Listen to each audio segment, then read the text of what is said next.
অনিয়ম এবং দুর্নীতির অভিযোগে স্কুল সার্ভিস কমিশনের 26,000 চাকরি বাতিলের রায় ইতিমধ্যেই দিয়েছে সুপ্রিম কোর্ট।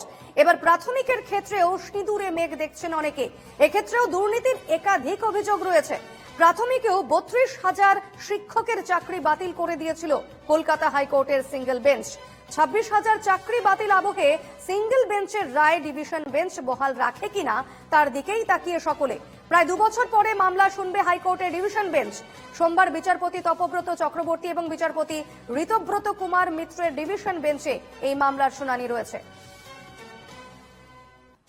হাইকোর্টের ডিভিশন বেঞ্চে আজ প্রাথমিক শিক্ষক মামলার শুনানি রয়েছে। ফলত স্বাভাবিকভাবেই এই মুহূর্তে 26,000 চাকরি বাতিলের যে রায় ইতিমধ্যেই দিয়েছিল সুপ্রিম কোর্ট, এবার প্রাথমিকের ক্ষেত্রেও সিঁদুরে মেঘ দেখছেন অনেকে।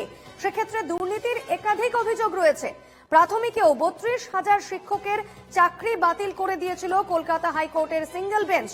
26,000 চাকরি বাতিল আবহে সিঙ্গেল বেঞ্চের রায় ডিভিশন বেঞ্চ বহাল রাখে কিনা তার দিকেই তাকিয়ে সকলে।